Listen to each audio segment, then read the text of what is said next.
Alors bonjour, dans cette vidéo, on va parler encore une fois du coronavirus, notamment en France, puisque j'ai vu une statistique officielle que 92% des morts du coronavirus en France ont plus de 65 ans.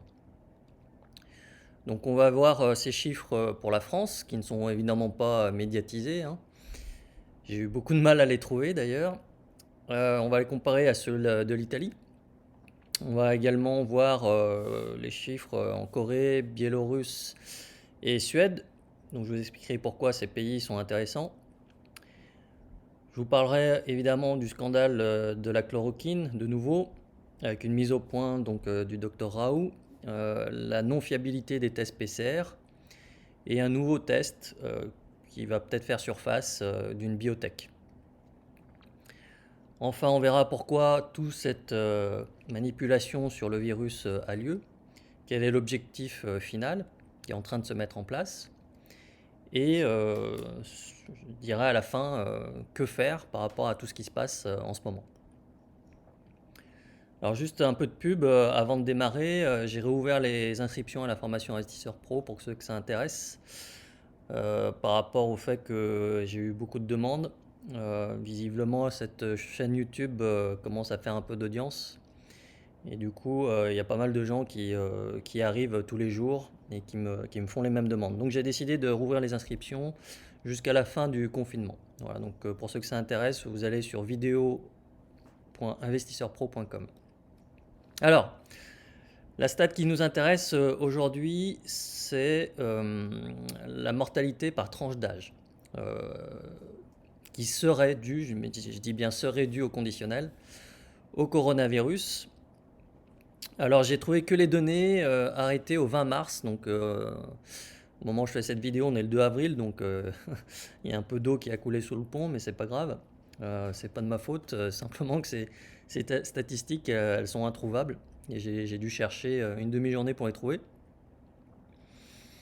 Donc au 20 mars, on voit en fait la répartition entre les cas confirmés, les cas qui ont été graves et donc admis en réanimation, et les décès.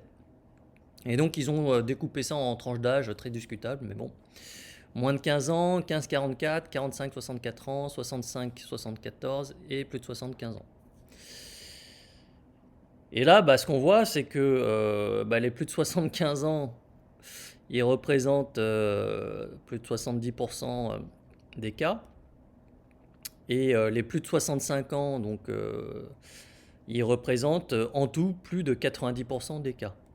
Voilà. Donc ça, les journaux et les médias, TF1 et toutes les chaînes, les mainstream médias, comme on les appelle, n'en parlent pas de ça. Et par contre, j'ai pas trouvé de données sur les maladies préexistantes. C'est dommage parce qu'en Italie, ils font le boulot et ils publient les statistiques. Donc on y reviendra tout à l'heure. Alors les chiffres exacts. Donc les moins de 15 ans, il n'y en a pas. 15 à 44 ans, il y en a 1%. 45-64 ans, 6,3%. 65-74 ans, 14,4%. 75 ans et plus, 78,3%. Oh là, ça y est, j'ai le virus. Donc, ça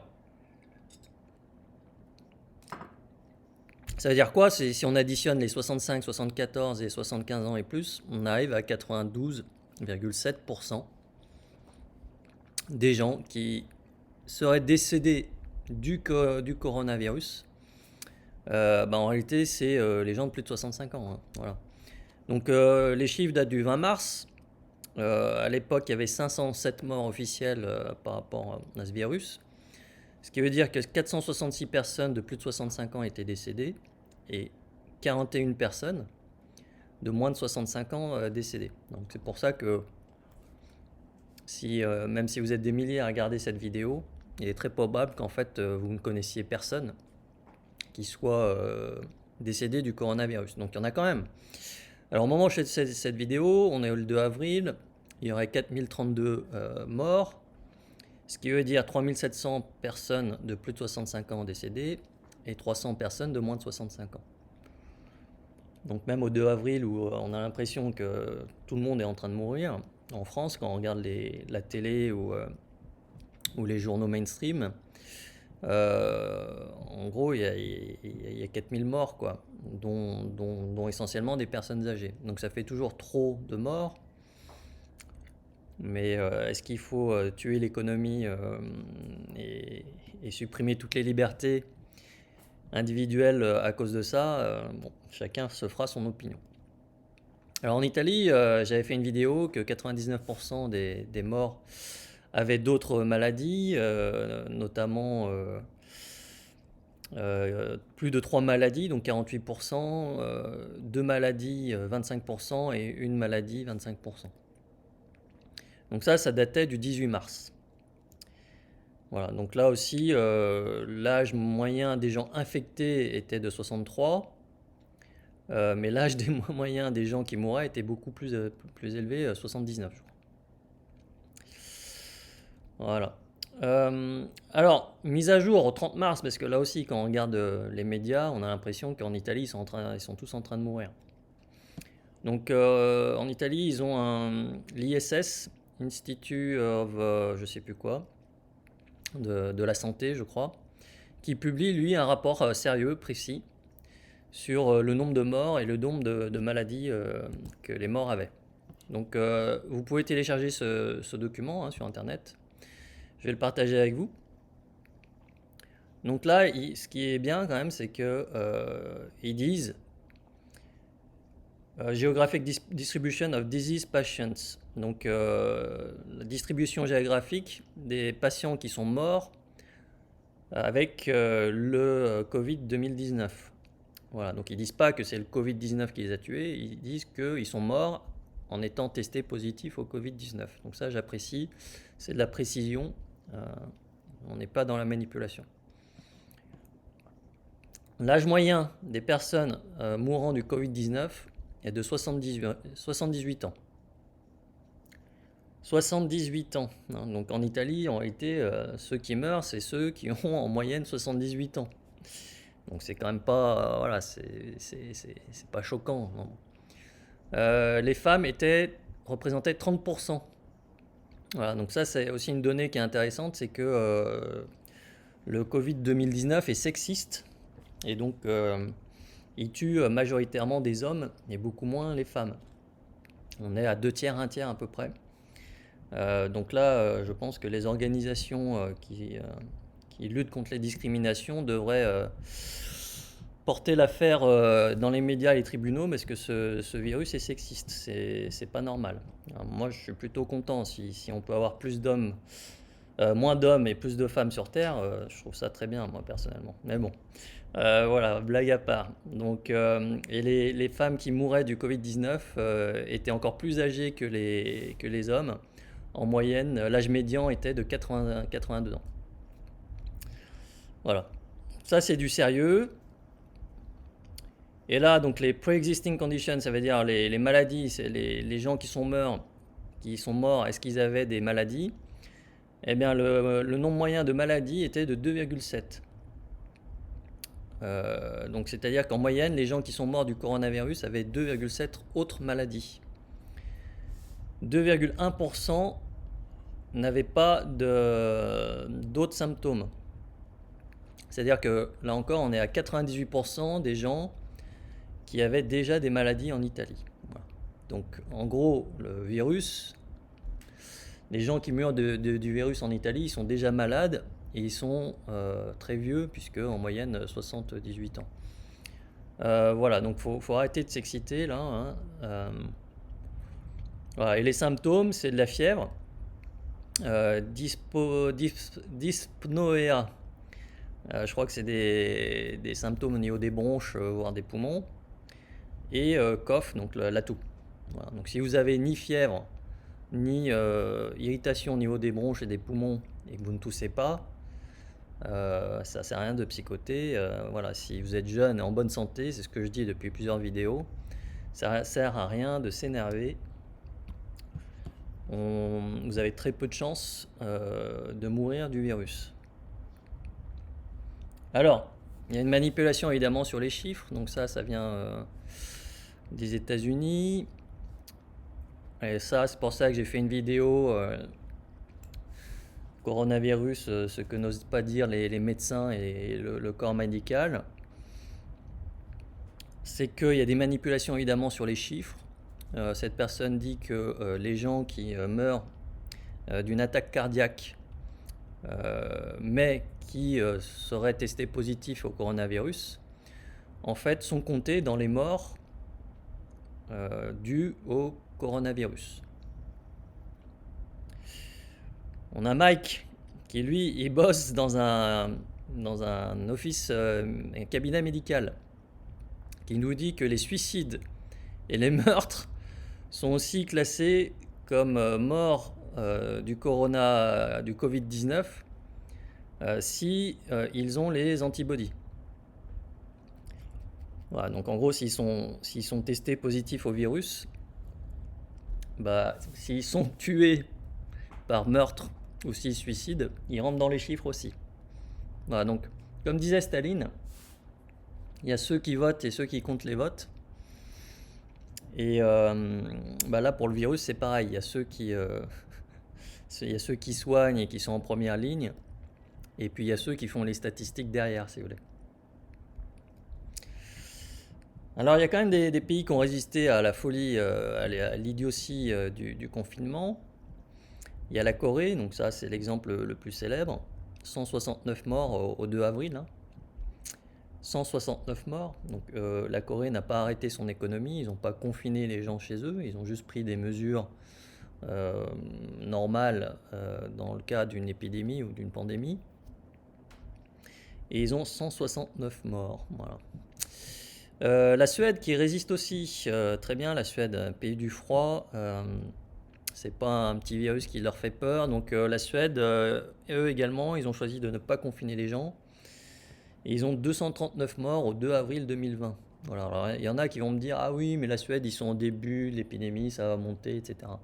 Ouais, enfin bon, la Corée ils sont pas au début de l'épidémie et ça monte pas non plus. Donc et puis la Biélorussie, donc ça j'ai lu ça sur Eurosport, ils continuent à vivre normalement, les matchs de foot ont lieu dans des stades pleins, etc.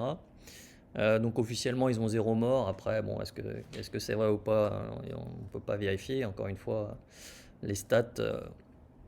Mais bon, dans ces pays-là en tout cas, la Suède et la Corée, on sait que c'est des pays quand même sérieux au niveau des statistiques. Et on voit bien qu'ils continuent à vivre sans avoir besoin de se confiner et d'avoir une autorisation pour aller pisser. Alors, je vous invite vraiment à suivre les vidéos du professeur Raoult. Donc, au 31 mars, il a fait un bilan sur son service, son IHU, hein, je vous rappelle, un IHU avec 800 personnes qui y travaillent, spécialisé dans les maladies infectieuses. Monsieur Raoult, reconnu mondialement comme peut-être le meilleur expert en termes de maladies infectieuses. Qui doit avoir 20 ans de recherche et de pratique derrière lui. Donc la pointure. Donc 50 000 personnes testées à l'IHU de Marseille. 2400 tests positifs. Donc ça représente 4,8%. Ce qu'il faut bien comprendre, c'est que les gens qui vont à l'IHU de Marseille, ils sont tous flippés, si vous voulez. Et ils vont à l'IHU parce qu'ils ont peur d'être malades. Donc ils pensent être malades en réalité. Et donc parmi toutes ces personnes flippées, en réalité il n'y en a que 4,8% qui ont été testées positives. Donc là aussi on voit tout le travail psychologique des médias et du gouvernement de flipper les personnes. Et donc la personne dès qu'elle a dès qu'elle fait elle se dit ah merde j'ai le virus quoi. Donc 4,8%, ça remet les choses en place. Donc sur ces 2400 personnes, 1000 personnes ont été traitées à l'hydroxychloroquine et l'azithromycine. Et à ce jour, il y a un décès, voilà, d'un homme de 84 ans. Donc il ne nous a pas précisé si l'homme était déjà malade ou pas. Par contre, ce qu'on sait, c'est qu'il était vieux. Et donc il est mort. Voilà. Donc c'est un taux de décès de 0,04%. sur une population qui se pense malade et qui se rend à l'hôpital, à l'IHU de Marseille. Voilà. Donc ça aussi, ça ne fait pas la une des médias. Voilà, donc on regarde les journaux, la télé, ils nous balancent le nombre de morts, comme quoi ça augmente, etc. Alors, moi j'ai des retours donc, sur YouTube. Donc, un monsieur qui nous dit que sa femme est médecin et qu'elle n'a pas pu prescrire la chloroquine parce que seuls les hôpitaux peuvent prescrire la chloroquine. Donc le gouvernement français interdit en fait les médecins, votre médecin, de vous prescrire un traitement à la chloroquine. Voilà. Donc pour moi c'est criminel. Si ce virus est vraiment mortel et on a un traitement qui n'est certainement pas parfait mais qui a l'air de fonctionner, hein, sur un échantillon de 1000 personnes à l'IHU de Marseille, et donc le gouvernement empêche les médecins de faire leur travail, voilà, tout simplement. Donc je vous invite à porter plainte, plaintecovid.fr, c'est un site apparemment qui vous permet de télécharger des dossiers de plainte, etc. Et voilà. Faut pas se laisser faire. Voilà, donc Le Monde, journal qui est censé dénoncer les fake news, mais qui lui arrête pas d'en balancer des fake news. Donc nous explique pourquoi l'étude de professeur Raoult ne suffit pas pour prescrire massivement l'hydroxychloroquine. Voilà, donc là le jeune homme très beau en cravate, costard, machin, superbe. Donc Le Monde, complice du gouvernement évidemment. Voilà. Alors c'est pas qu'en France, hein, c'est un peu partout dans le monde, pas aux États-Unis puisque Trump a décidé effectivement d'autoriser le traitement du professeur Raoult avec de la vitamine C, comme ont fait les Japonais, je crois, ou les Chinois. Donc on a une dame là qui m'a laissé un commentaire sur YouTube qui s'est rendue à l'hôpital Vessal, c'est en Belgique, qui a demandé un traitement à la chloroquine et on lui a dit bah il n'y en a pas pour les patients en début de maladie. Voilà. Alors que le professeur Raoult, c'est bien ce qu'il a dit. Il a dit qu'il faut utiliser la chloroquine et l'azithromycine en début de maladie et surtout pas à la fin. Et encore une fois, le gouvernement a préconisé exactement l'inverse, c'est-à-dire de donner ça à la fin de la maladie quand le patient il est en train de mourir. Encore une fois, pour manipuler les chiffres, vous verrez ça bientôt. Alors on a un nouveau test de la NG Biotech. Donc lui, contrairement au PCR qui est fait par un prélèvement nasal aujourd'hui, c'est fait par une goutte de sang. Voilà, donc ils prennent une goutte de sang et après ils détectent les anticorps produits par l'organisme au moment de l'infection. Donc ça veut dire quoi? Ça veut dire que si il y a un virus et que le corps humain produit des anticorps, ce test-là est capable de les détecter. Après, est-ce qu'il est capable de différencier un SARS-CoV-1 d'un SARS-CoV-2? Ça, je demande à voir. Toujours est-il que on a le docteur Thierry Nass, co-directeur du Centre national de référence de la résistance aux antibiotiques, qui indique les performances biologiques du NG test, donc le test de la NG Biotech, à une valeur prédictive positive de 100%, ce qui ne serait pas le cas pour le diagnostic direct de prélèvement nasal, dont la marge d'erreur pourrait varier de 20 à 30%. Donc ça, c'est ce que je dis depuis plusieurs vidéos, c'est que ce test PCR n'est absolument pas fiable, et donc c'est encore confirmé ici dans les échos, la marge d'erreur pourrait varier de 20 à 30%. Ils ne disent pas la marge d'erreur varie entre 20 et 30%. Ils disent que la marge d'erreur pourrait varier entre 20 et 30%, ce qui veut dire qu'elle pourrait aussi varier de 50% en fait. Donc là, encore une fois, les tests PCR, je maintiens mon affirmation, c'est 50% de réussite, de fiabilité, et donc c'est autant que la petite pièce. Voilà, j'ai trouvé une pièce. Alors aujourd'hui, est-ce que j'ai le virus ou pas? Ça c'est pile face. Ah, c'est pile. Bon, bah j'ai pas le virus aujourd'hui, je réessayerai demain. Voilà.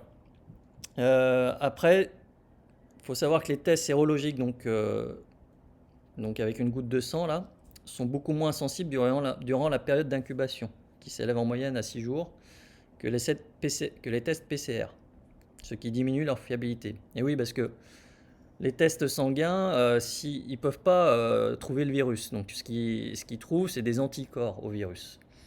Donc au début, en fait, de l'éventuelle maladie,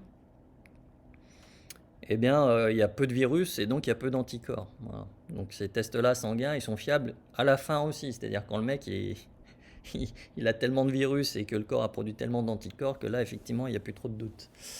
Voilà, donc on nage dans le plein délire. Alors, je reparle un peu du PCR, de sa non-fiabilité, qui est admise par toutes les instances. Donc là, c'est le CDC, Center for Disease Control, c'est le centre de contrôle des maladies des États-Unis, donc un organisme très officiel. Hein. Donc ils disent dans leur document CDC 2019 machin truc, la détection d'ARN mais n'indique pas forcément la présence du SARS-CoV-2. N'indique pas forcément que la présence de SARS-CoV-2 est la cause des symptômes. C'est-à-dire quoi? Ça veut dire qu'un test positif PCR ne garantit absolument pas que c'est le Covid, le coronavirus, qui est la cause des infections. Voilà, donc faut savoir lire l'anglais, je vous laisse le lien ici. Hein. L'OMS, l'Organisation mondiale de la santé, donc en anglais World Health Organization. Donc qu'est-ce qu'ils disent? Ils disent que les tests PCR peuvent être positifs pour d'autres types de virus, notamment les autres corona, qui sont similaires au niveau génétique. Voilà, donc ça c'est ce que j'ai déjà dit dans une précédente vidéo, hein, je crois que sur ce que n'osent pas dire les médecins, c'est que les tests PCR en fait ils testent à peu près toutes les souches de coronavirus, il y en a 7 voire peut-être même plus apparemment. En tout cas il y a 7 grandes familles, 4 bénins donc qui provoqueraient des rhumes et puis 3 dangereux dont le SARS-CoV-2. Donc là l'OMS, hein, là aussi on est au-dessus, c'est le soleil, comme dirait l'autre. Et ben ils disent noir sur blanc. Hein. Alors c'est écrit en tout petit, hein, dans un document qui est long comme voilà, et qui est imbitable, mais c'est écrit quand même. Donc ça c'est ce qu'ils font toujours. Hein. Ils écrivent toujours des trucs pour se disculper ultérieurement.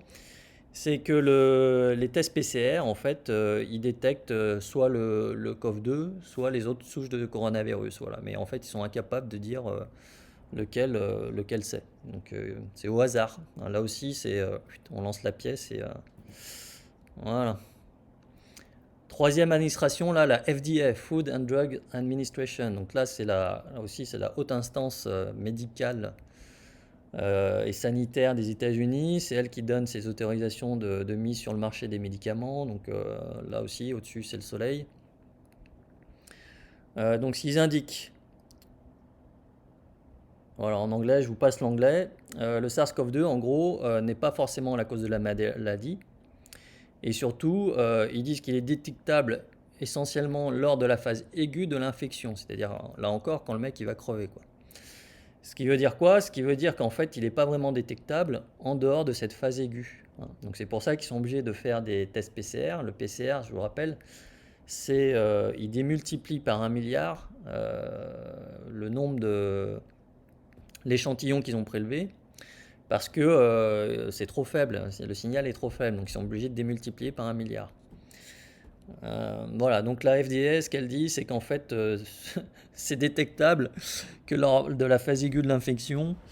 Et donc, en gros, ça sert à rien de détecter, puisque quand le mec il est en phase aiguë et qu'il est en train de crever, on est bien content de savoir qu'il a le virus, quoi. Donc c'est pour ça qu'en fait, les Chinois se sont pas emmerdés, eux, avec tout ça. Ce qu'ils faisaient tout simplement, c'est qu'ils allaient tester les gens sur les infections pulmonaires. Voilà. Donc si le mec il avait une infection pulmonaire, boum, il le mettait en quarantaine et en soins. Et il cherchait pas les symptômes au niveau des rhumes, etc. Et il faisait pas des tests. Voilà. Donc moi, à mon avis, ils sont en train d'essayer de faire des tests, c'est pour le vendre au reste du monde. C'est la partie business. Mais en gros, pour l'instant, la conclusion, c'est quoi? C'est que les tests ne marchent pas et ne sont pas fiables. Voilà. Alors, en France, qu'est-ce qu'on fait en France? Alors en France, comme je viens de vous le démontrer, donc les tests PCR ne sont pas fiables. Les tests sanguins ne détectent pas la maladie, notamment au début, mais ils détectent à la fin quand le mec est en train de crever.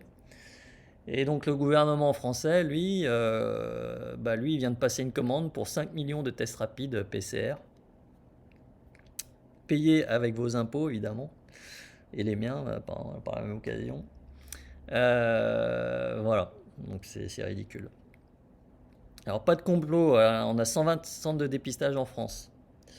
Et donc on nous dit ils sont tous débordés, ça marche, ils sont débordés. Voilà. Et c'est pour ça qu'il faut confiner les gens, parce que les hôpitaux, les machins, ils sont débordés. Alors qu'il y a des cliniques qui sont vides, mais bon. Donc l'État, je viens de lire là, le 26 mars, refuse l'aide du laboratoire vétérinaire d'Indre-et-Loire, capable de réaliser 1000 tests par jour. Donc ils veulent pas d'un nouveau labo. Il y a un généticien qui propose de fabriquer des tests, l'administration refuse. Généticien, c'est pas un mec qui est dans sa salle de bain, hein. C'est un chercheur à la tête d'un laboratoire de recherche publique de Lille.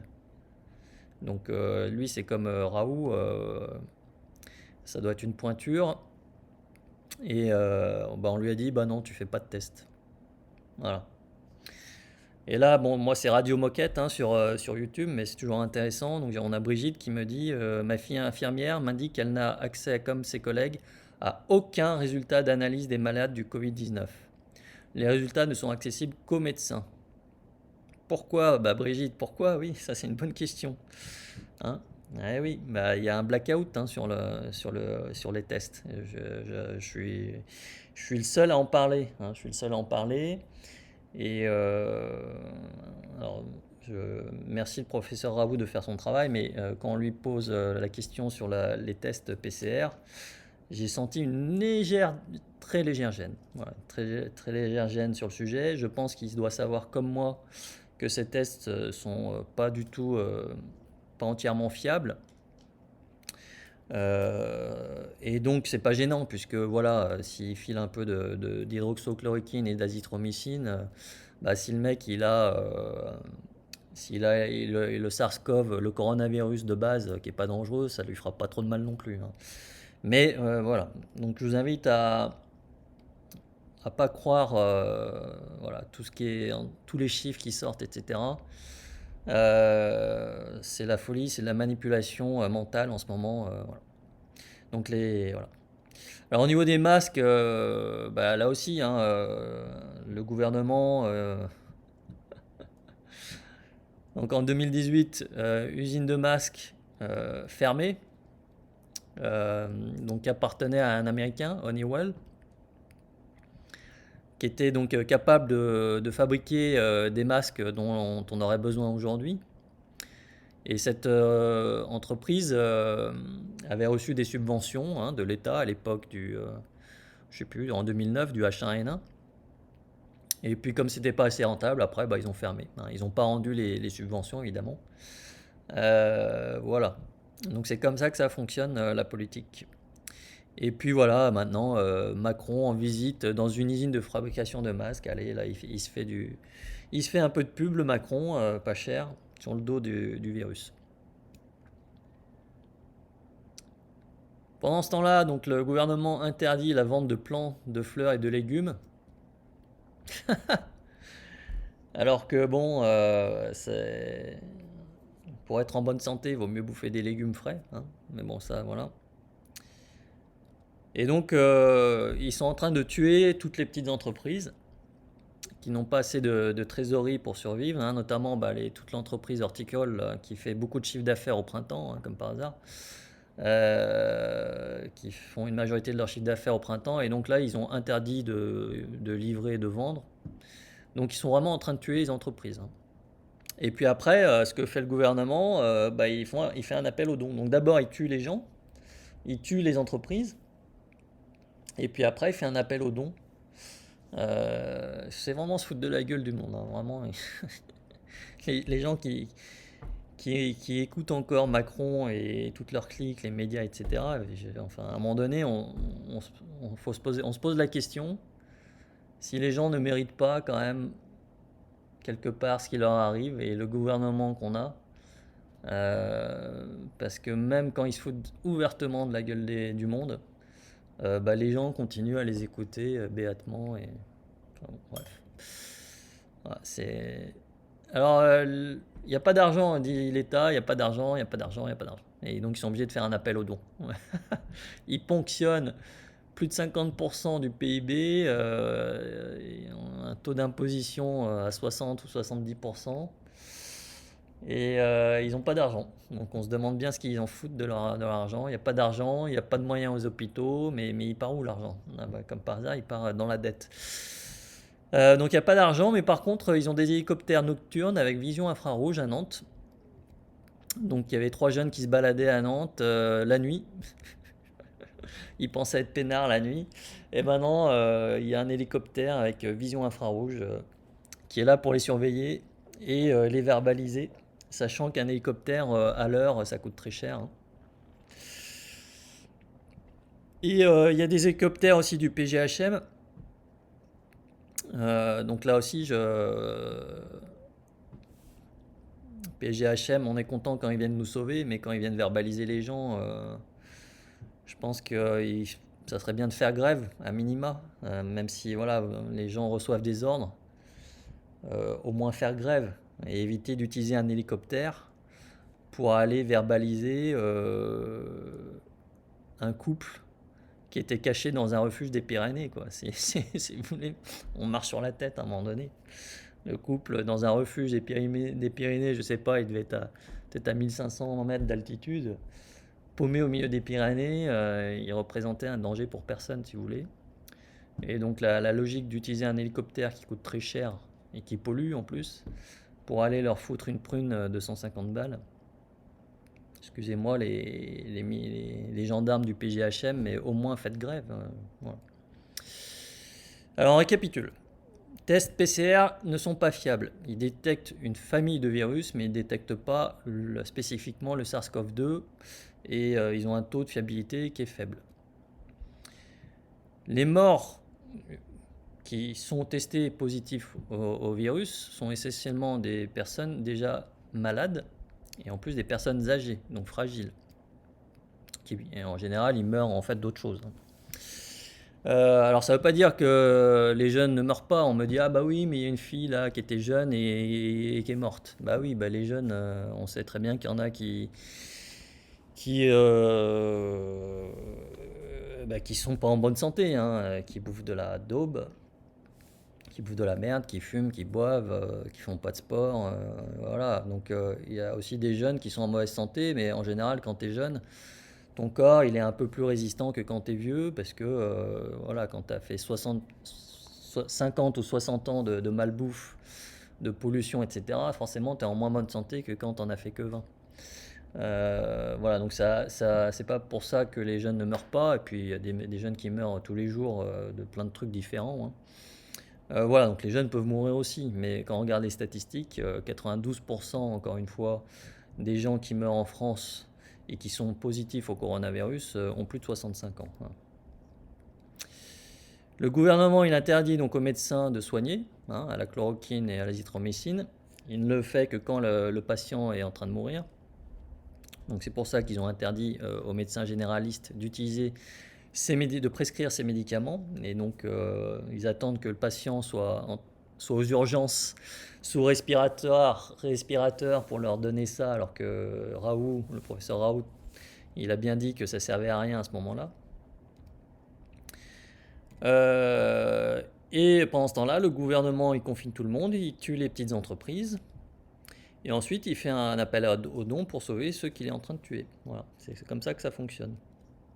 Alors, il y en a, ils me disent sur YouTube, c'est de l'incompétence. Mais non, non, c'est pas de la compétence. Tout ça, c'est prévu de très longue date. Pour ceux qui ont acheté mes formations, j'en parle dans le bonus géopolitique, dans un module de 4 heures, où j'explique comment fonctionne le monde, et notamment l'oligarchie qui nous contrôle. Et donc ce n'est pas de l'incompétence, les politiques ont un agenda.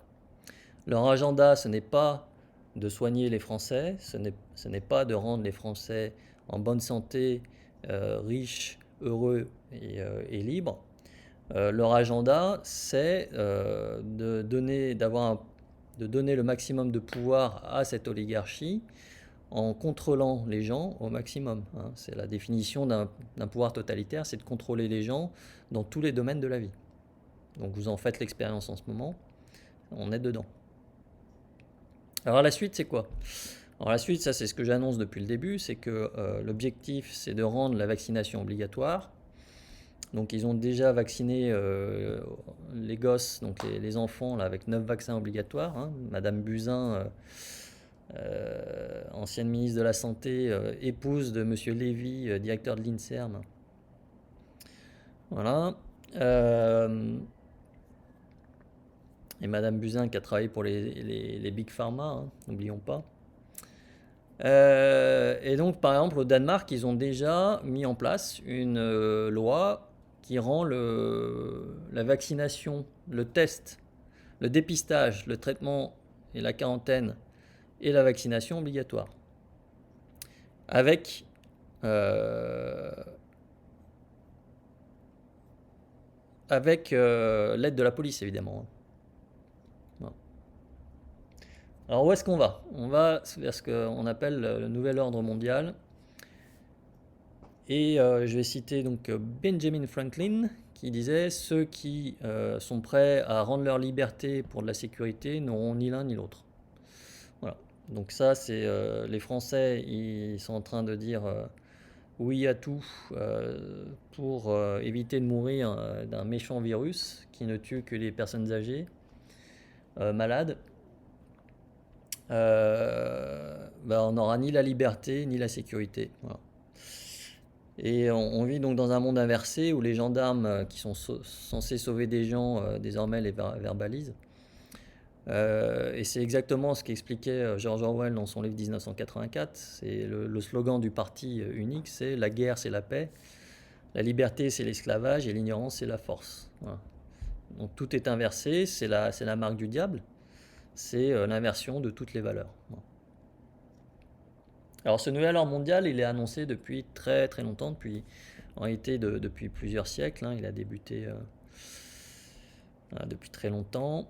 Mais ils n'en ont pas parlé pendant très longtemps, mais ils commencent à en parler de plus en plus, et notamment un des plus célèbres, c'est George Bush, le père, en 1991, qui a fait un discours. Et il nous dit, malgré la crise dans le Golfe Persique, malgré sa gravité, offre une occasion rare pour s'orienter vers une période historique de coopération. De cette période difficile, notre 5e objectif, un nouvel ordre mondial, peut voir le jour. George Bush, 1991. Alors en France, on n'est pas épargné non plus. C'est pour ça que je vous dis que les politiques ne font pas les choses par incompétence seulement. Ils le font quand il s'agit d'appliquer un agenda, ils le font très bien. On voit par exemple que confiner tous les Français, ça ils ont réussi à le faire très bien. Ils sont loin d'être cons, hein, les politiques. C'est pas qu'ils n'ont pas de morale et pas d'éthique qu'ils sont bêtes. Certains le sont, mais la plupart sont intelligents. Mais ils aiment bien se faire passer pour incompétence, alors qu'en réalité derrière il y a un agenda très précis et qu'ils appliquent à la lettre. Voilà. Donc Jacques Chirac aussi, hein, à Londres le 18 novembre 2004. Donc je vous lis pas tout, hein, mais comme hier, Américains et Européens trouvent le socle de leur unité pour faire face ensemble aux défis de ce nouveau siècle et contribuer à créer un nouvel ordre mondial. Merci Jaco. Hollande, jamais la nécessité d'un nouvel ordre international n'a paru aussi nécessaire, en 2008. Donc, ils détournent toujours un peu, hein, ils enrobent toujours le discours principal, donc le nouvel ordre mondial, en l'enrobant de bonnes pensées, si vous voulez. Donc, soit c'est pour la coopération, soit c'est pour l'environnement, là maintenant c'est pour la santé. Mais ce qui est important, c'est comme la réforme des retraites. Le point essentiel de la réforme des retraites, c'est de passer les Français au système à points. Et tout le reste, c'est de l'enrobage en fait pour distraire les gens. Et donc là, c'est pareil, c'est le nouvel ordre mondial. Il l'enrobe de trucs pour distraire les gens et pour faire passer la pilule, si vous voulez. Hein, c'est comme le suppôt, on met un peu de vaseline autour et hop, ça passe mieux, si vous voulez. Sarkozy, donc janvier 2009. Alors lui, il y a l'effort, hein. Nous irons ensemble vers ce nouvel ordre mondial et personne, je dis bien personne, ne pourra s'y opposer. Car à travers le monde, les forces au service du changement sont considérablement plus fortes que les conservatismes et les immobilismes. Donc là, il était visionnaire. Vous voyez bien que personne ne peut s'opposer au nouvel ordre mondial et personne ne peut s'opposer au confinement, puisqu'ils ont réussi à confiner la moitié de l'humanité. Et Macron, donc 2018 aux Nations Unies, il a rappelé la nécessité de s'attaquer aux causes réelles des déséquilibres mondiaux que sont les inégalités pour pouvoir bâtir un nouvel ordre mondial. Voilà. Alors quand il parle d'inégalité, hein, c'est pas entre les riches et les pauvres. Hein. Ce qu'ils veulent, c'est que des pauvres et quelques riches en haut là, qui contrôlent tout le reste. Voilà, c'est le film Hunger Games. Vous avez la petite élite qui, elle, sera très riche. Et voilà. Mais par contre, tous les autres, ils veulent qu'ils soient pauvres et contrôlables. Voilà. Voilà, c'est pour ça que moi, je fais des formations sur l'enrichissement. Parce que, si vous voulez, pour être libre dans notre monde, faut être libre financièrement.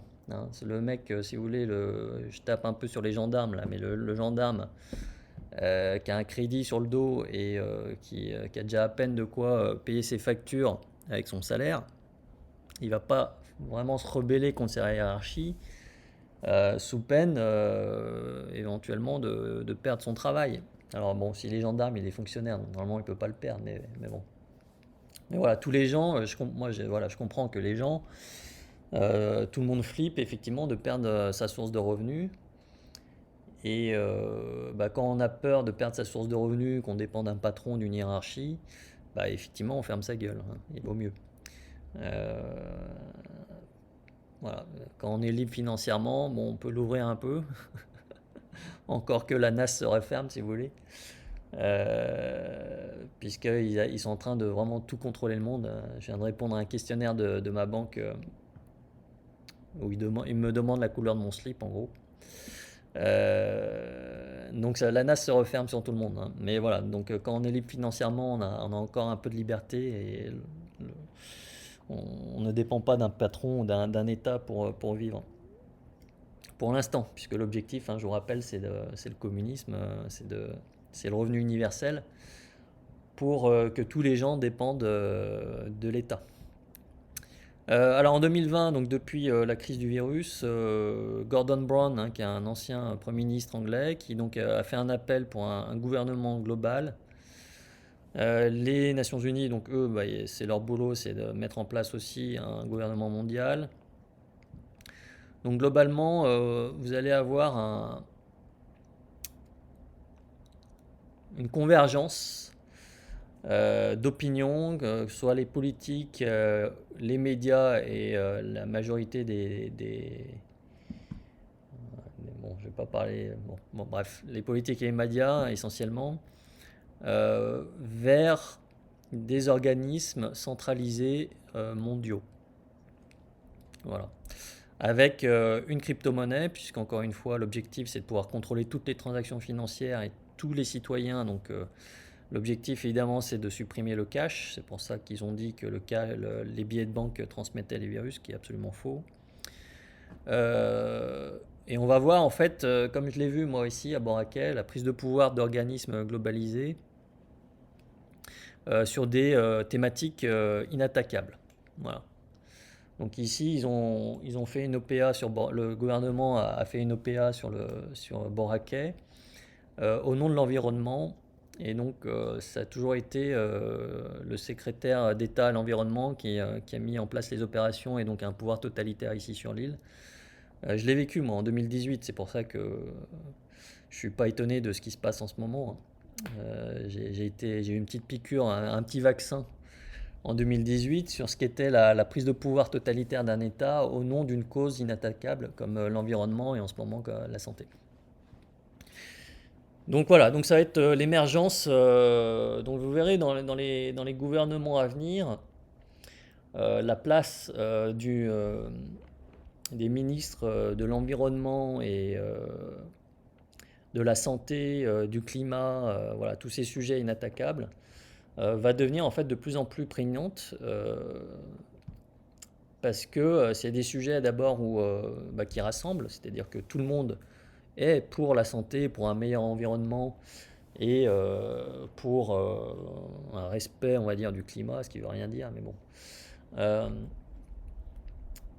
Et donc, c'est des sujets qui rassemblent, qui sont inattaquables, et c'est pour ça qu'ils sont en train de laver le cerveau de tous les jeunes.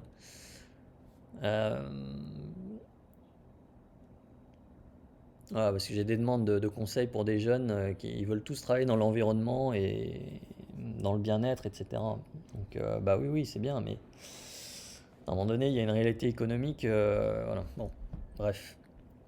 Et donc, l'objectif final, on n'y est pas encore, hein, mais on y viendra. Et là encore, ça, c'est une de mes prévisions, c'est qu'on y viendra le jour où on aura un effondrement des banques, du système financier mondial. Où tout, effectivement, à ce moment-là, tout va s'effondrer de manière naturelle cette fois-ci, puisque contrairement en ce moment, hein, en ce moment, on a un effondrement qui est totalement artificiel, qui est créé par les gouvernements. Le jour où vraiment le système bancaire s'effondre, là, ça sera systémique. Et donc, c'est à ce moment-là qu'on nous vendra la sauce d'un gouvernement mondial. Avec, comme dirait Jacques Attali, qui est toujours très visionnaire, hein. Je vous rappelle qu'il a écrit en 2009 un article nous expliquant que ce seront les pandémies qui feront avancer le nouvel ordre mondial. Et dans une vidéo, il disait que ça serait bien que la capitale soit Jérusalem. Voilà. Alors que faire? Voilà, on m'a reproché de faire des vidéos où je disais voilà, c'est ça le problème, il y a des problèmes, machin, et de ne pas donner de solution. Alors déjà, tout n'est pas négatif. Ce qu'on constate, moi ce que je constate, c'est que globalement les gens deviennent créatifs. Donc il y a beaucoup d'humour, de vidéos, d'images, de blagues qui circulent sur Internet, que je trouve ça intéressant.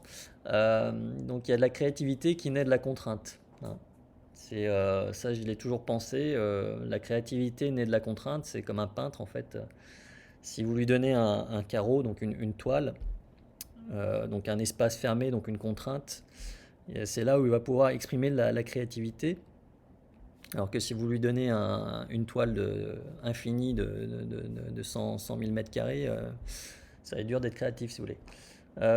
Et donc en temps de guerre, parce que nous sommes dans une guerre contre les libertés individuelles, en temps de guerre, les gens deviennent créatifs. Voilà. Et donc ça, c'est positif. Donc, je vous invite à ceux que ça intéresse de voir ma vidéo que j'ai publiée en 2018. Crise en France, un mal pour un bien. Voilà, donc il y a toujours deux côtés d'une pièce, voilà, dans toute crise. Et puis le reste, c'est ce dont j'ai parlé et j'ai formé des centaines de personnes dans mes formations Être heureux que j'ai créé, je crois, en 2011. Et donc là-dedans, vous trouverez toutes les informations pour faire face à ce qui est en train d'arriver en dehors des aspects financiers. Alors, le premier aspect, ça va être la santé physique. Deuxième, la santé financière. Troisième, santé émotionnelle. Et puis santé mentale et spirituelle. Donc, je vais développer chaque sujet. Alors, santé physique. Pourquoi les gens sont flippés aujourd'hui?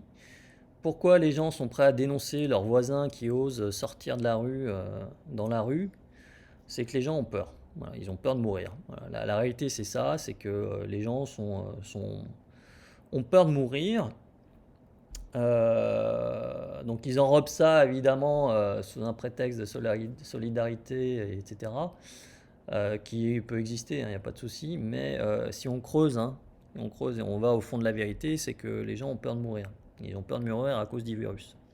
Et donc à cause de cette peur, ils sont prêts à lâcher toute leur liberté et à laisser l'État prendre tout le pouvoir et leur dire ce qu'il faut faire ou pas faire.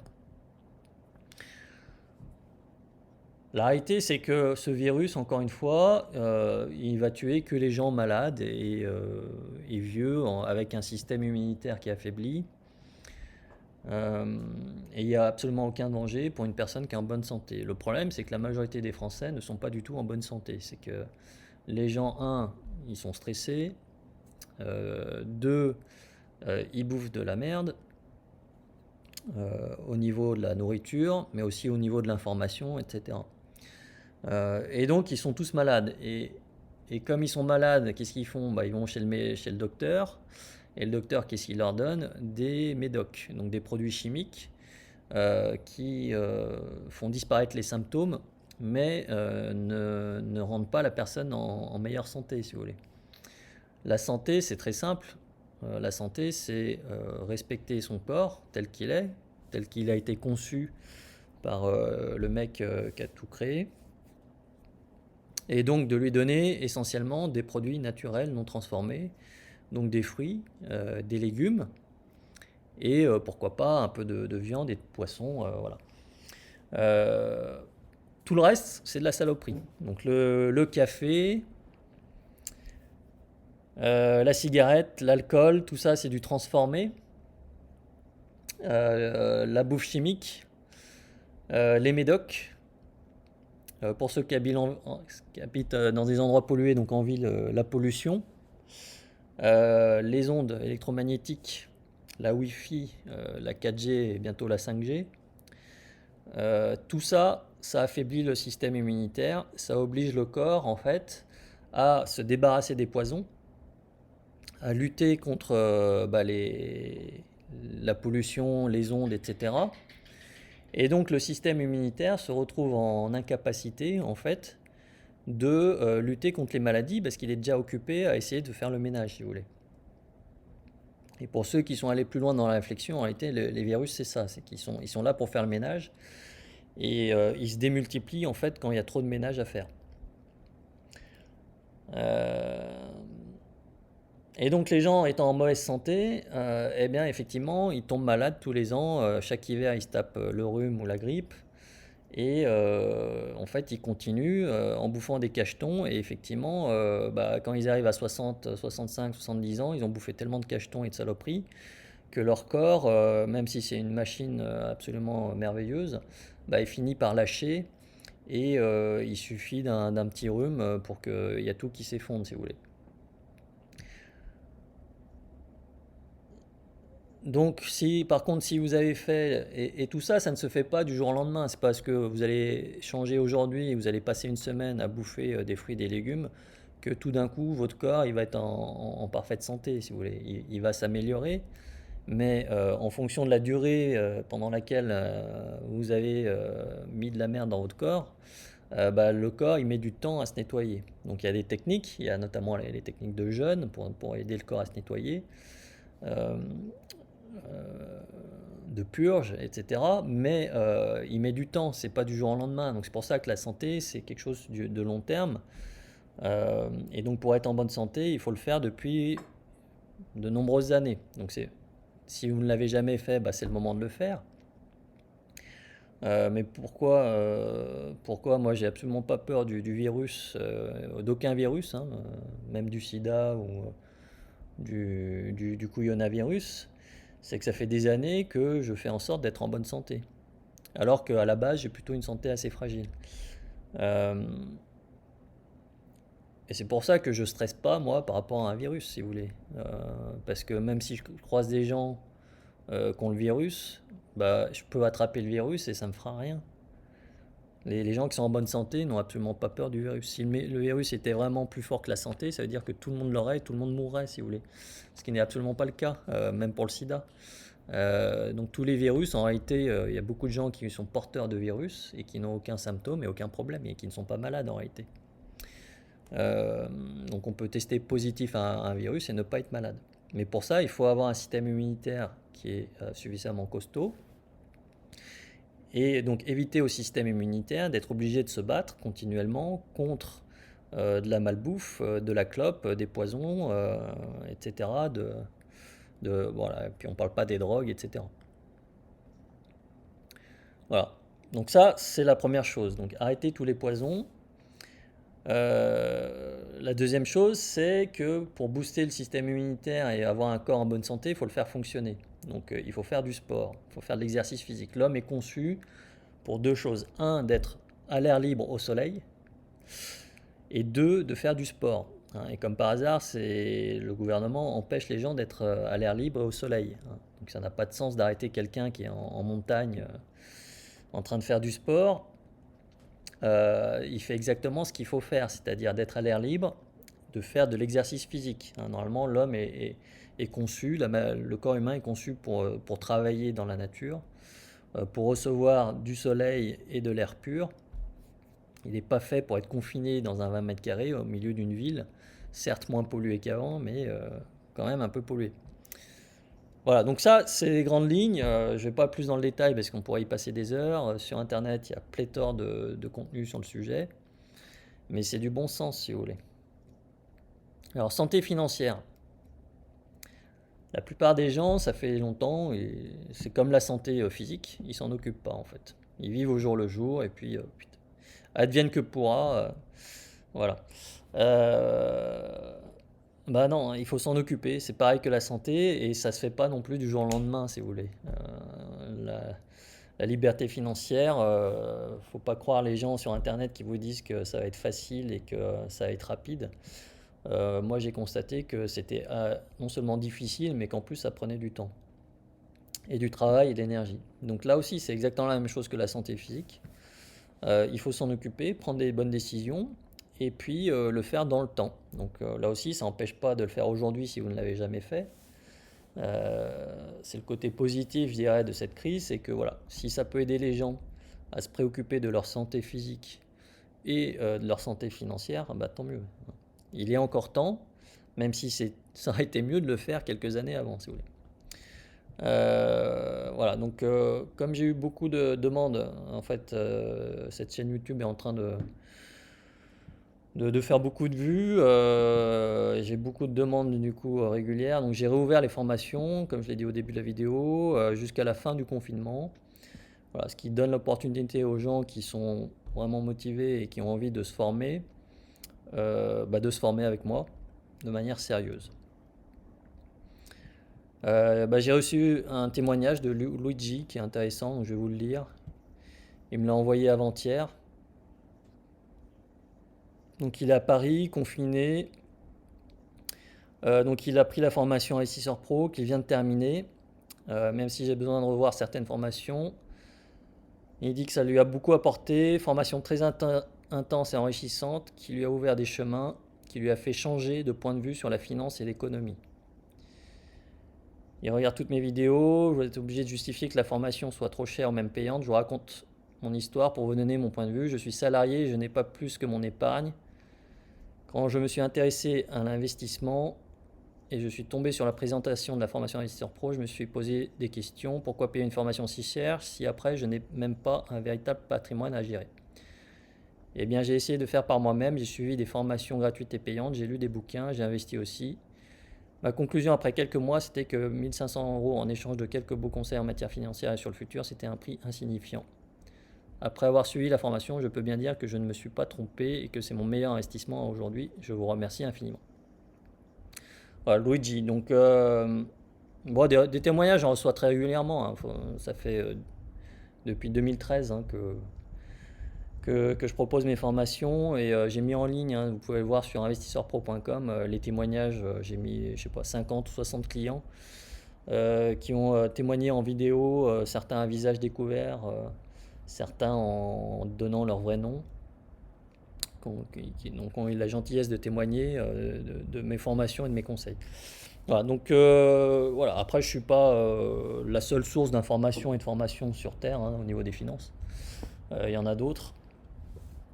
Mais voilà, pour ceux qui ont envie de se former avec moi, vous allez sur vidéo.investisseurpro.com.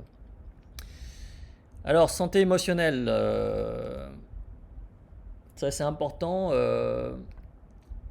Alors moi, je regarde jamais la télé, mais je regarde un peu de temps en temps Le Figaro et puis récemment Le Monde. Donc je les regarde pas pour m'informer, je les regarde en fait pour voir comment ils manipulent les gens. Donc je vais faire une vidéo d'ailleurs à ce sujet-là. Ce qui est important pour la santé émotionnelle, c'est de filtrer ce qui rentre dans votre cerveau.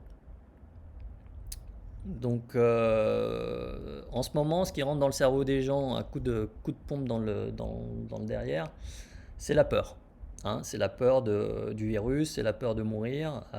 Avant, c'était la peur du terrorisme. Et comme par hasard, si vous voulez, c'est les peurs les plus efficaces parce que c'est les moins visibles. Si vous voulez, si je vous mets un lion devant, vous allez avoir peur et puis vous allez éventuellement partir et puis voilà, c'est terminé si vous voulez. Mais si je vous dis, je vous mets pas de lion devant vous, mais si je vous dis que là, en ce moment, il y a des lions qui tournent autour de chez vous et que si vous sortez de chez vous, ils vont vous attaquer, ils vont vous manger, et ben ça fait encore plus peur que de voir un lion en face si vous voulez. Parce que l'être humain, quand il voit quelque chose qui lui fait peur, de concret, il a une réaction qui est naturelle, soit la fuite, soit la contre-attaque.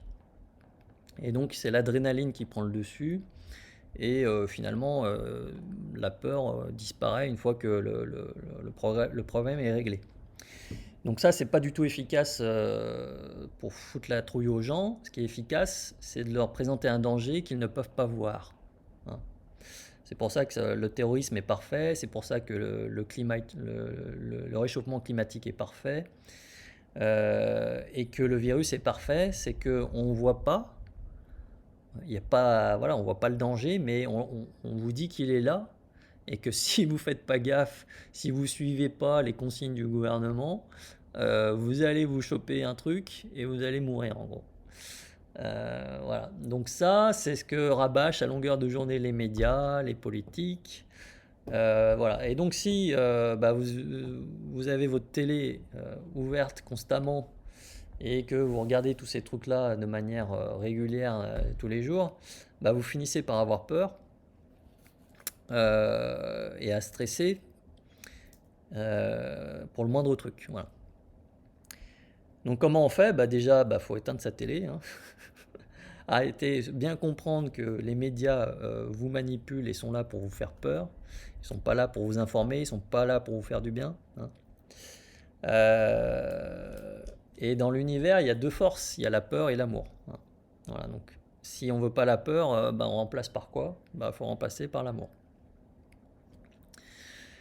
Donc l'amour, c'est pas juste l'amour de l'autre, c'est aussi l'amour de soi. Comme disait Jésus, aime ton prochain comme toi-même. Les gens ont tendance à se souvenir que de la première partie de la phrase en disant que l'amour, c'est aimer son prochain. Oui, c'est aimer ton prochain, mais comme toi-même. Ça veut dire qu'il faut s'aimer soi-même en premier lieu. Et donc, il faut se faire du bien. Au lieu de se distraire, de se faire peur en écoutant les médias et en écoutant le gouvernement, se faire du bien.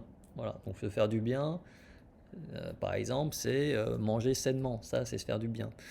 Sortir, prendre l'air, se mettre au soleil quand il tape pas trop fort, faire un peu de sport, ça c'est se faire du bien. Et puis, ce qui fait également beaucoup de bien, c'est de construire des choses, d'être créatif et de construire. Donc ça peut être ce que vous voulez. Moi, ma sœur vient m'envoyer des petits dessins qu'elle fait avec son fils, très créatif. J'ai trouvé ça super. Voilà, donc ça n'a pas besoin d'être des choses très compliquées, ça peut être des choses très simples, chacun à son propre niveau. On peut faire du jardinage. Moi, à chaque fois que je plante mes graines et puis après je vais les arroser, et je sais pas, il y a un truc qui se passe dans le cerveau qui fait du bien en fait, qui fait énormément de bien. Donc même si vous êtes confiné, vous pouvez très bien acheter un peu de matériel, quelques pots avec des graines et les planter chez vous à l'intérieur, il n'y a aucun problème. Et vous allez voir les trucs germer, pousser, vous allez vous en occuper. C'est pour ça aussi que les animaux de compagnie, ça fait du bien, parce que quelque part on s'occupe de quelqu'un d'autre, et on crée une relation. Pour les hommes, ça peut être du bricolage. Faire du bricolage, ça fait énormément de bien également, hein, faire des travaux manuels. Pour les gens, les entrepreneurs, bah, c'est créer du business, faire du business. Ça aussi, ça fait du bien, hein. C'est excitant, c'est intéressant. Voilà, donc ce que je vous recommande, c'est déjà de mesurer dans votre journée combien de temps vous passez à bouffer de la peur et combien de temps vous passez de temps à générer de l'amour pour vous-même et pour les autres. Donc même si vous êtes tout seul chez vous, vous pouvez générer de l'amour pour vous-même et puis même pour les autres, hein. Voilà, moi si je fais toutes ces vidéos sur YouTube, j'ai un intérêt commercial puisque je vends mes produits. Mais ce qu'il faut comprendre, c'est qu'en réalité, l'ingrédient qui fait que les gens me font confiance, c'est pas mes produits financiers, c'est une forme d'amour. Donc ça, c'est la sauce secrète. C'est-à-dire que quand je fais des vidéos, je balance toujours un peu d'amour, voilà, dedans. Sans que ça soit dit, alors là je le dis, mais d'habitude je ne le dis pas, sans que ce soit dit, et c'est ce qui fait que je passe par la porte de derrière dans le cerveau des gens en fait. C'est en balançant un peu d'amour par-ci par-là. Donc voilà, donc si vous voulez aller plus loin, ben, j'en parle, je vais beaucoup plus loin dans les formations Être Heureux. Donc vous pouvez les voir sur êtreheureux.fr. J'organise aussi des webinaires sur le sujet, donc tous les mois on en parle et puis on s'amuse bien d'ailleurs dans ce webinaire. Voilà, santé émotionnelle. Et puis pour finir, la santé mentale et spirituelle. Donc les émotions, c'est plutôt là au niveau du cœur, voilà, c'est au niveau du cerveau que ça se passe, mais c'est plutôt au niveau du cœur, on va dire, pour l'amour, et puis au niveau des tripes pour la peur. Et donc il y a également ce qui est important, c'est la santé mentale et spirituelle, où là on est vraiment au niveau du cerveau. Et donc là aussi, il faut contrôler ce qui se passe dans votre cerveau, donc les informations qui rentrent dedans. Donc si vous regardez mes vidéos, c'est très bien. Moi, le conseil que je peux donner aux gens, c'est de vendre leur télé. Parce que, si vous voulez, la télé coûte extrêmement cher. Pas juste le fait d'acheter la télé, mais c'est le temps qu'on passe devant la télé. En fait, la télé, son objectif, c'est de vous faire passer du temps. Donc ils font ça très bien grâce à la distraction, grâce à des programmes qui distraient. Mais ce que ne voient pas les gens, c'est le coût le prix qu'ils payent simplement en se distrayant. Si vous voulez, si les gens, au lieu de regarder la télé tout le temps qu'ils passent devant la télé, ils construisaient leur business, où ils s'intéressaient à la gestion de leur pognon, mais plutôt simplement à créer un petit business, même le business le plus simple qui soit, et ben les gens seraient dans une bien meilleure situation qu'aujourd'hui, si vous voulez.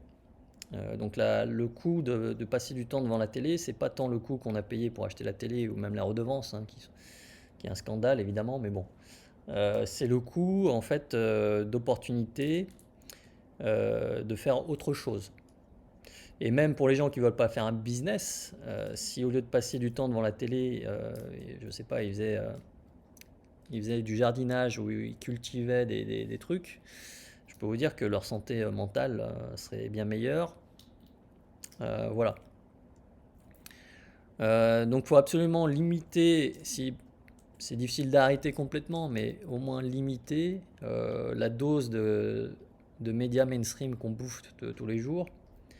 Et il vaut mieux lire effectivement des livres qui soient à minima inspirants, qui soient éducatifs. Voilà, donc ça aussi c'est un travail de longue haleine. Moi, j'ai des remarques, il y a des gens qui me disent ah ouais, mais tu sais tout sur tout. Mais non, je sais pas tout sur tout. C'est juste que j'ai passé beaucoup de temps effectivement à m'informer. Normalement, je travaille un jour par semaine sur la finance. Donc ça, si vous voulez, quand je travaille un jour par semaine sur la finance, ça me laisse pas mal de temps pour faire autre chose. Bon, en ce moment, je travaille beaucoup plus sur la finance à cause de tout ce qui se passe là. Euh, mais voilà, si vous passez, donc ça se fait pas du jour au lendemain. Donc se cultiver, pareil, il y a des gens qui veulent, qui, qui veulent commencer à investir, par exemple, dans différents placements. Et ça aussi, ça se fait pas du jour au lendemain. Quand on démarre, c'est tout ce qu'on démarre, c'est comme quand on apprend à conduire au début, on est complètement perdu parce qu'il y a plein de paramètres de partout. Mais à force de conduire, bah, on finit par conduire sans s'en rendre compte. Et donc tout marche comme ça. Donc voilà. Bon. Ce que vous pouvez faire aussi, c'est méditer, hein. Méditation, ça fait beaucoup de bien. Ça calme les peurs complètement. Quand vous méditez, bah, les peurs disparaissent en réalité. Et puis ça vous permet de vous connecter au monde du dessus, hein, on va dire. Donc avoir une certaine paix intérieure.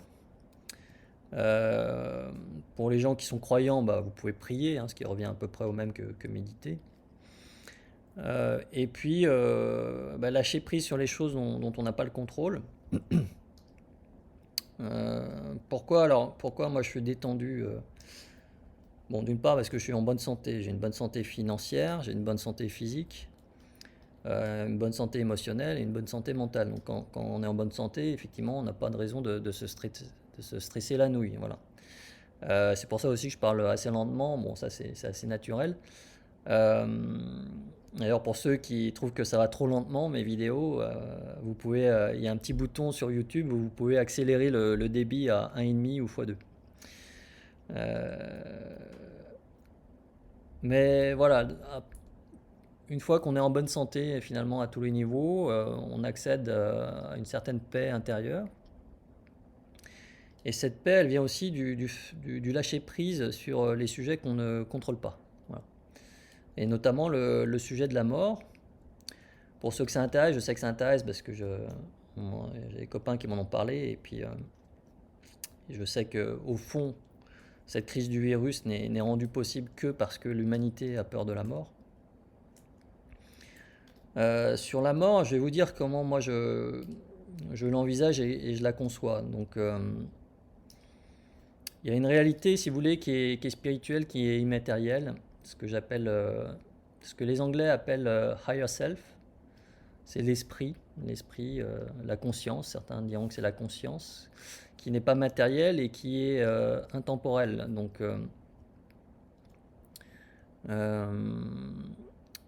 Donc c'est l'être que vous êtes réellement, en fait. L'être que vous êtes réellement, qui est connecté au Créateur, qui n'est pas dans la matière, mais qui est purement une intelligence, on va dire, et qui ne connaît pas le temps, et donc qui connaît toute votre histoire, du début jusqu'à la fin.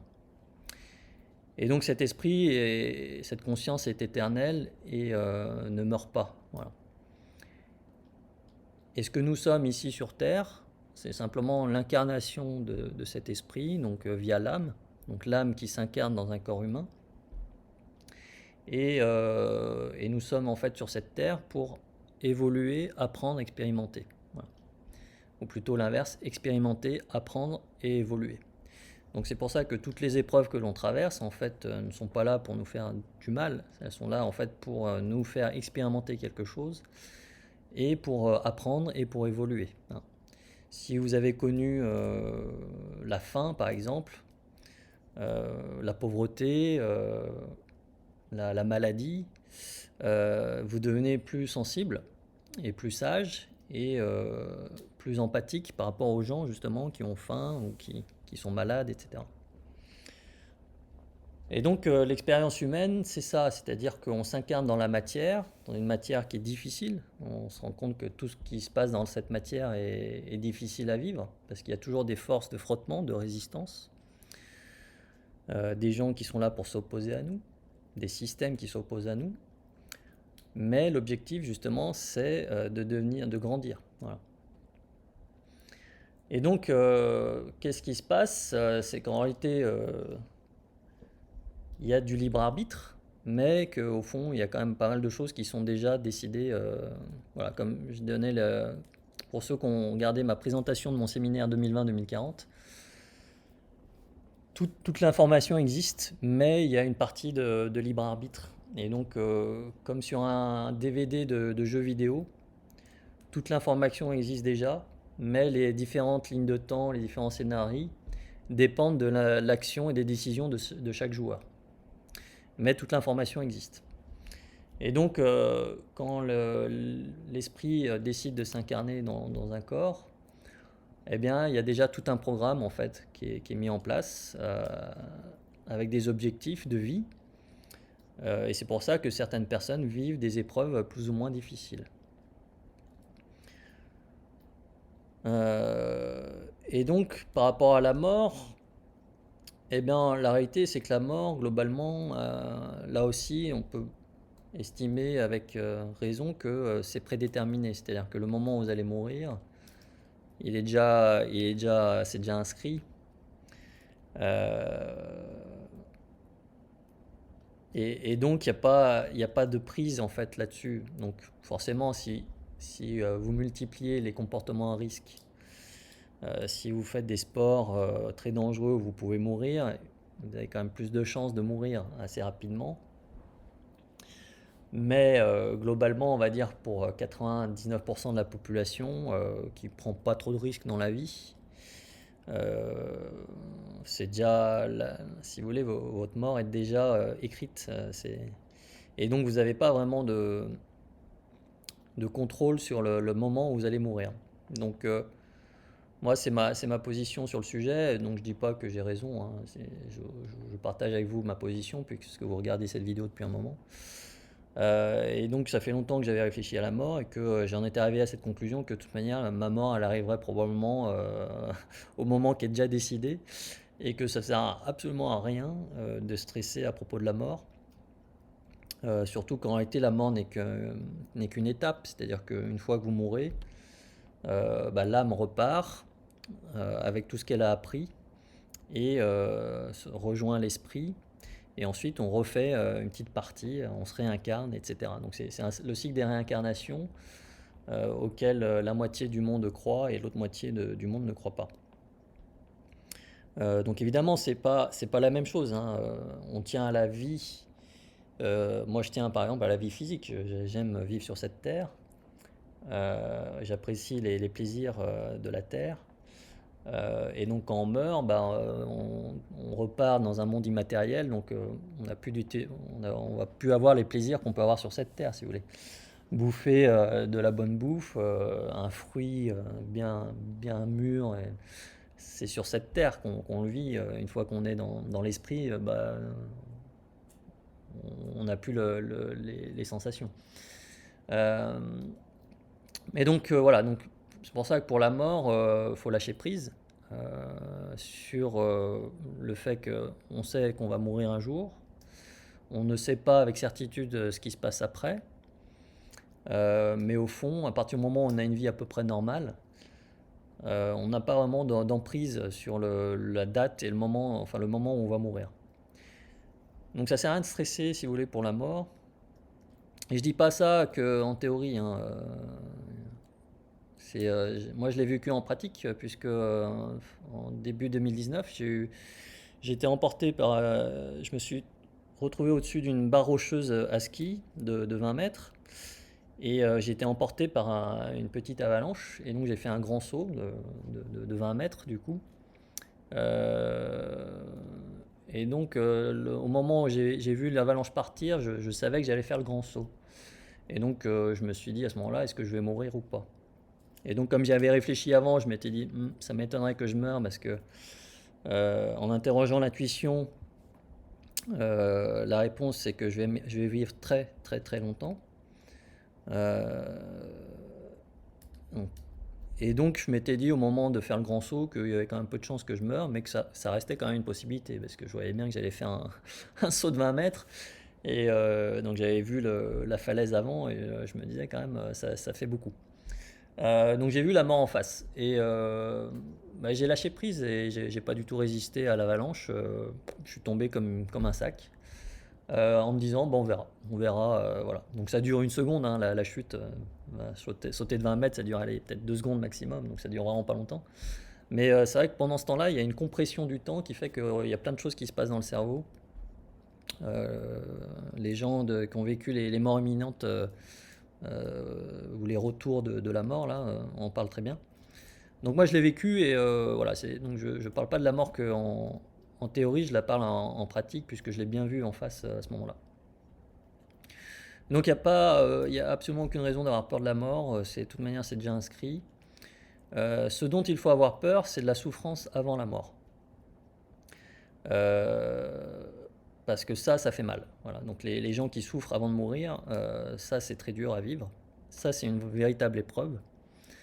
Moi c'est pour ça que je prends autant soin de ma santé physique. C'est que je déteste souffrir, je déteste être malade. J'aime pas souffrir. Voilà. Donc je préfère contrôler ce que je bouffe et renoncer à certaines choses que d'être malade et de souffrir, si vous voulez. Voilà. Et donc pour les gens qui sont en train de souffrir du virus et de complications pulmonaires notamment, là, j'ai beaucoup de compassion pour eux évidemment parce que je sais que c'est très très dur à vivre.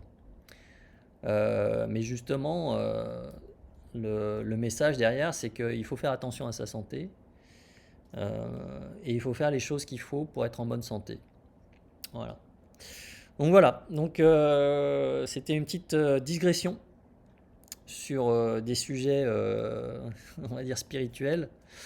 La conclusion, c'est que on vit dans un combat planétaire, mais même universel en réalité, de l'ombre versus la lumière et de la peur contre l'amour.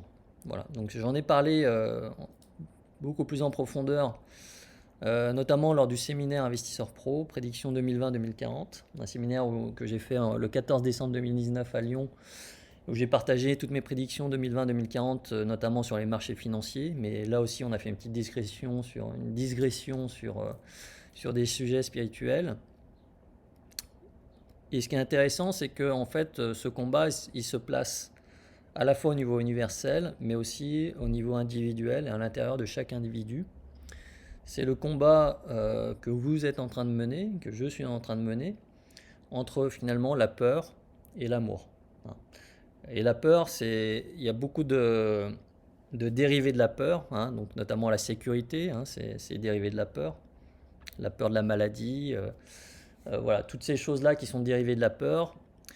Et comme l'argent, la peur est un mauvais maître, mais un bon esclave. La peur est utile pour prévenir, hein, pour prévenir d'un danger objectif. Par contre, c'est un très mauvais maître. Les gens qui prennent des décisions parce qu'ils ont peur, ils prennent toujours des mauvaises décisions, que ce soit dans la vie, mais aussi en finance. Il faut prendre des décisions avec de l'amour, enfin, faire les choses avec amour. Ça donne de bien meilleurs résultats à tous les niveaux, y compris au niveau financier, mais à tous les niveaux. Et quand je dis de l'amour, encore une fois, c'est l'amour de son prochain, mais aussi de soi-même. Voilà, donc on est dans un combat.